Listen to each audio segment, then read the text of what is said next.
പ്രദേശം മുഴുവനും ഇരുട്ടിലാകുന്നു. വെങ്ങല്ലൂർ റോഡ് പള്ളിപ്പീടിക മുത്താരംകുന്നിലാണ് സംഭവം.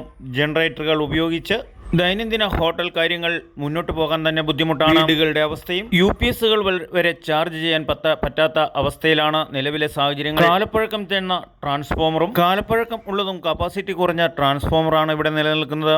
മിക്ക സമയങ്ങളും ഇതിൻ്റെ ചുവട്ടിൽ ഇലക്ട്രീഷ്യന്മാരെ കാണാം, പക്ഷേ പരിഹാരമുണ്ടാവുന്നില്ല. ഇന്നലെ വൈകിട്ട് ഏതാണ്ട് ഒരു 6 മണിക്ക് കറണ്ട് പോയിട്ട് ഫുള്ള് പകൽ കറണ്ട് ഇല്ലായിരുന്നു. പിന്നെ രാത്രിയിൽ ഒരു 7 മണിക്ക് വന്നു. അതേപോലെ ഇന്ന് രാവിലെ ഒരു 5 മണിക്ക് കറണ്ട് പോയതാണ്. ഇതുവരെ കറണ്ട് വന്നിട്ടില്ല. നിത്യ സംഭവമാണിത്. ഒരിക്കലും കറണ്ടിൻ്റെ പ്രശ്നമാണ്, സ്ഥിരമുള്ള ഒരു പ്രശ്നമാണിത്.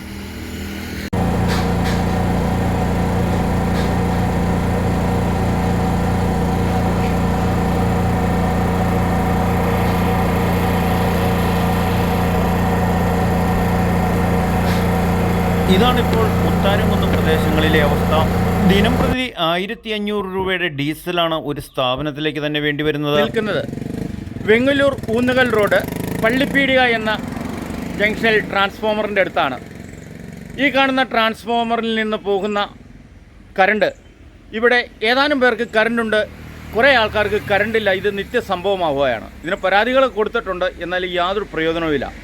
ഇന്നലെ ഇവിടെ രാവിലെ മുതൽ കറണ്ട് പോയി. അതുപോട്ടെ, മഴയുടെയാണെന്ന് പറയാം. പക്ഷേ വൈകുന്നേരം കറണ്ട് വന്ന് രാത്രിയിലും പോയി. ഇതുവരെയും കറണ്ടില്ല. നിരവധി ഹോട്ടൽ അതുപോലെയുള്ള പ്രസ്ഥാനങ്ങളെല്ലാം കറണ്ട് ഉപയോഗിച്ച് ചെയ്യുന്ന വർക്കുകളെല്ലാം ഇവിടെ ഉണ്ടതാണ്. അവർക്കെല്ലാം വളരെ ബുദ്ധിമുട്ടാണ്. ഇത് ഉദ്യോഗസ്ഥരുടെ കെടുകാര്യസ്ഥത തന്നെയാണ് ഈ കാണുന്നത്. കാരണം പറഞ്ഞാൽ മഴ പെയ്ത് എവിടെയെങ്കിലും മരം ചാടുമ്പോഴാണ് ഇവർ ചോല വെട്ടാൻ പോവുകയാണ്. ഈ വേനൽക്കാലത്ത് മുഴുവനും ചോല വെട്ടേണ്ടതല്ലേ? ചോല വെട്ടി എല്ലാം ക്ലിയറാക്കി ഇടേണ്ടതാകുമ്പം പെട്ടെന്ന് എവിടെയെങ്കിലും ടച്ചോ ആരുടെ കറണ്ട് പോയാൽ ഇവർക്കറിയാൻ പറ്റും.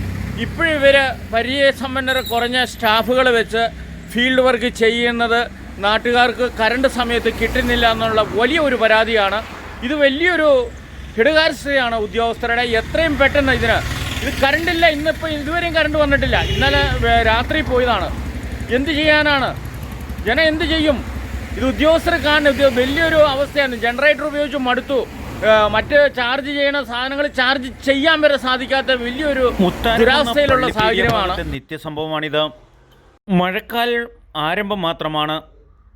സാധാരണ രീതിയിൽ വലിയ ഒരു കൊടുങ്കാറ്റ് പ്രളയം വന്നാൽ തന്നെ ഇത്രയും സമയം കറണ്ട് പവർ കട്ട് വരാറില്ല. കാറ്റൂതി വിനാശം സംഭവിച്ചിട്ടെല്ലാം കറണ്ട് പുനഃസ്ഥാപിച്ചു. എന്നാൽ ഇവിടെ കറണ്ടില്ലാത്തതാണ് വിഷയം. നാട്ടുരാജ്യ ന്യൂസിനു വേണ്ടി ക്യാമറയാൻ റിപ്പോർട്ടിംഗ് പള്ളിപ്പിടിയിൽ നിന്നും KK വിജയൻ.